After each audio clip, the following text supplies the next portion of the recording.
ada dua. Okay, bo Turkish by Yavuz. Okay, korang nak dapatkan busuk ni boleh dapatkan di Komtra Archery. Okay, insyaAllah ada warranty Okay, bo kayu laminated.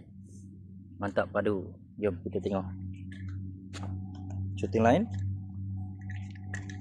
Kita pergi ke jarak yang sana tu.